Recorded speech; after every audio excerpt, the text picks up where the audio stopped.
Hola y bienvenidos a esta segunda parte del vídeo. Vamos a continuar ahora con Firebase, Firebase. Vamos para esto a utilizar Piña, vamos a crear un almacén, vamos aquí a copiar esta carpeta y vamos aquí a la altura de app view, vamos a crear una nueva carpeta y archivo. Ahora vamos a copiar el código de Piña. Aquí lo que tenemos realmente, vamos a ver que son dos arrays. El primero, digamos que lo que vamos a hacer va a ser obtener un array de Firebase y luego vamos a obtener un array para la propia app.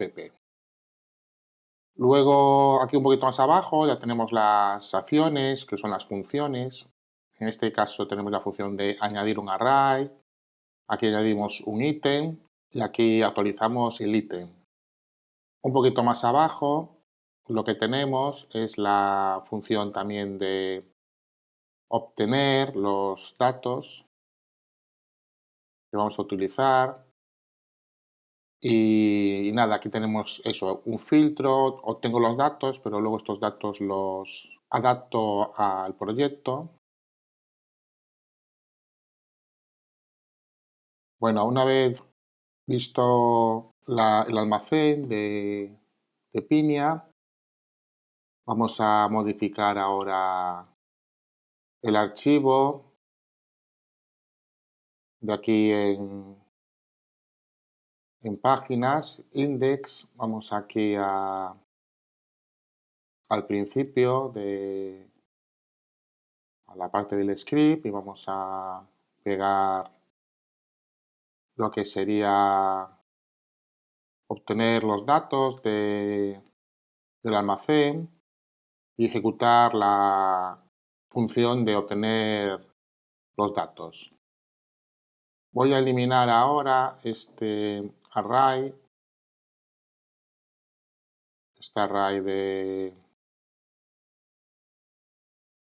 de antes. Y lo que tengo que hacer también va a ser modificar la función crear columna. Para eso voy a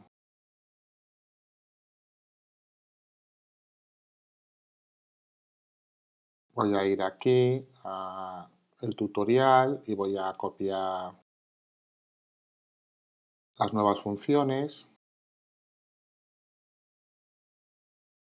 Las adapto a esa importación de Piña, del almacén de Piña.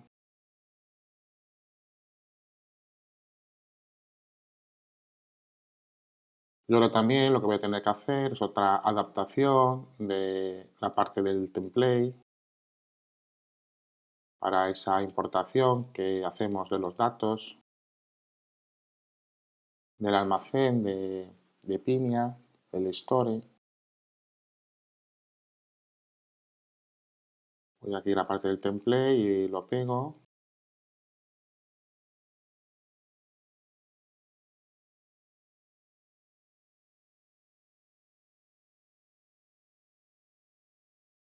Y luego también aquí en la parte de app view voy también a importar datos del almacén. En este caso lo que he hecho ha sido crear un botón de guardar para que una vez que he efectuado los cambios en la aplicación, las columnas y las tareas, pues queden permanentes en la base de datos.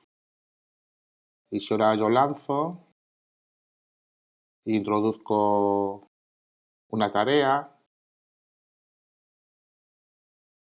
y la guardo.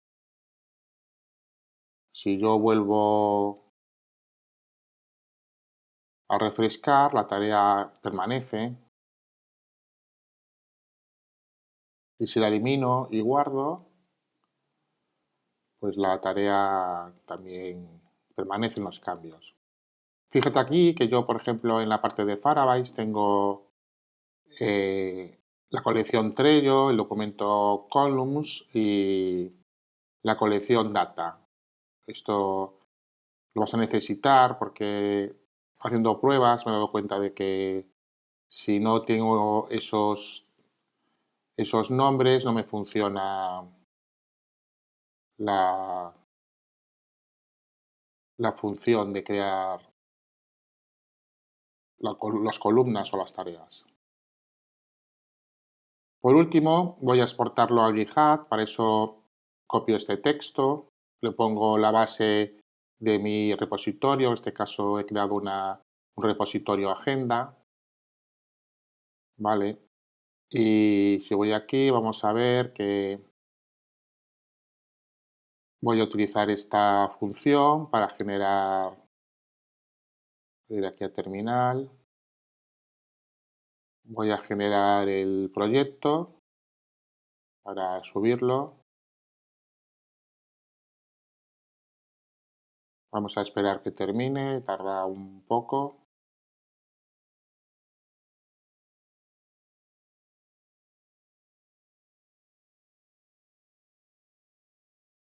Bueno, ahora vemos que nos ha generado la carpeta output.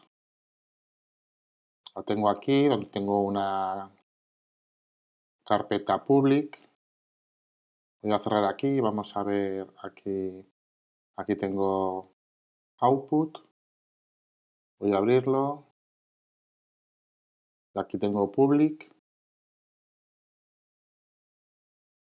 Y este ya sería el proyecto que subiría a mi repositorio de GitHub. Voy a copiarlo. Voy a ir aquí a GitHub.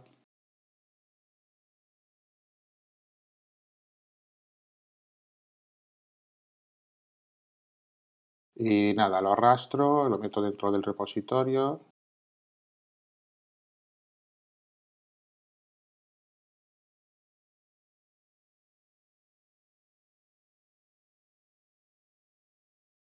Una vez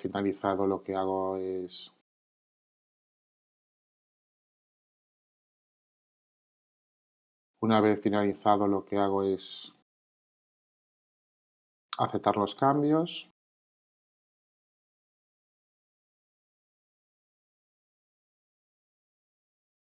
Vale, ahora voy a crear un branch llamado GH páginas.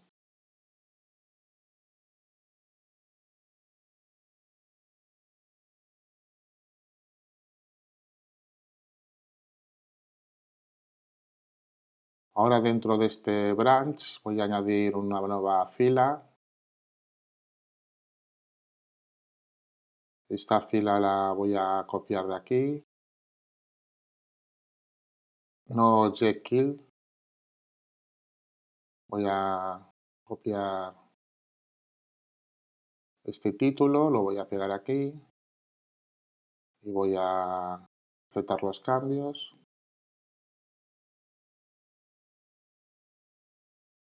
Vale, pues ya lo tengo. Ahora simplemente me quedaría ir aquí a Settings, ir aquí a Páginas y nada, ya tengo aquí mi enlace y si pincho aquí, pues me va a aparecer aquí efectivamente. Veo que tengo aquí mi URL, voy a crear una nueva tarea, voy a crear una nueva columna, voy a guardar, si actualizo los datos veo que la columna permanece. Ahora voy a añadir una tarea, ha desaparecido porque no he guardado, voy a añadir la tarea, vale. Ahora sí voy a guardar, y ahora si actualizo, pues la tarea permanece. La tenemos en Firebase.